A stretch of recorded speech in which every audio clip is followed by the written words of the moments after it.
Good afternoon এইস কিচেনের বন্ধুরা, আজ আমি বানাবো তিলের বরফি। তিলে প্রচুর পরিমাণে ক্যালসিয়াম, মিনারেলস এবং ফাইবার থাকার কারণে এই তিল আমাদের শরীরের পক্ষে ভীষণ উপকারী। আর এই তিলের বরফি বানিয়ে বেশ অনেক দিন রেখে কিন্তু খাওয়া যেতে পারে। তাহলে চলুন রেসিপিতে যাওয়া যাক। তিলের বরফি বানানোর জন্য এখানে আমি নিয়েছি সাদা তিল, 200 খেজুর পাটালি এবং 200 মিল্ক পাউডার, কিছুটা পেস্তা এবং 5টা থেকে 6টা গরম মশলা। প্রথমে তিলগুলোকে ড্রাই রোস্ট করে নেব।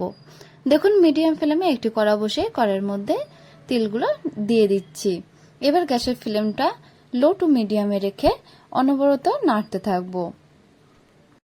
বেশ কিছুক্ষণ পরে নাড়তে নাড়তে যখন তিল থেকে একটা ভাজার সেন্ট আসবে তখন তিলটাকে নামিয়ে একটা প্লেটের মধ্যে নিয়ে নেব। এবার এই তিলটাকে ঠান্ডা করে নিতে হবে। ঠান্ডা করার পরে একটা ব্লেন্ডার জারের মধ্যে দেবো আর সাথে দিয়ে দেবো গরম মশলার দানাগুলো। দেওয়ার পরে মোটা ধরনের পেস্ট করে নেব। দেখুন, একেবারে মিহি পেস্ট করে নেব না, মোটা ধরনের পেস্ট করে নেব। এবার একটা পাত্রের মধ্যে অল্প একটু জল দিয়ে দেবো, গুড়টা মেল্ট করে নেব। দেখুন, হাফ কাপ মতো জল দিয়ে দিয়েছি আর জলের মধ্যে খেজুর পাটালিগুলো দিয়ে গুড়গুলো মেল্ট করে নেব। গুড়টা সম্পূর্ণভাবে মেল্ট হয়ে গেছে। এবার একটা মিডিয়াম ফ্লেমে একটি কড়া বসে কড়াইয়ের মধ্যে 1 থেকে 1.5 চামচ ঘি দিয়ে দেবো। ঘিটা যখন মেল্ট হয়ে যাবে তখন ঘিয়ের মধ্যে দিয়ে দিচ্ছি মোটা টাইপের পেস্ট করা তিল এবং মিল্ক পাউডার। এগুলো দিয়ে একটু নাড়াচাড়া করে তারপরে দিয়ে দেবো মেল্ট করা গুড়।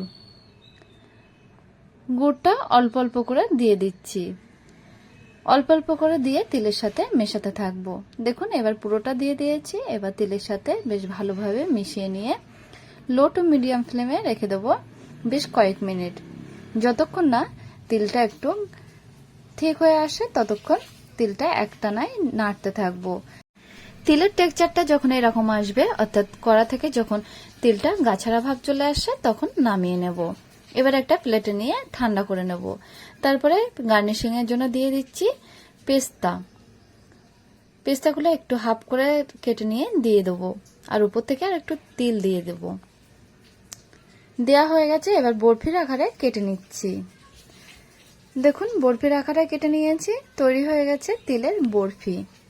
তিলের বরফি শীত কিংবা গরম কিংবা বর্ষার যে কোনো সময়ে খুব খেতে ভালো লাগে। আর এটা খুব তাড়াতাড়ি সহজ উপায়ে বানানো হয়ে যায়।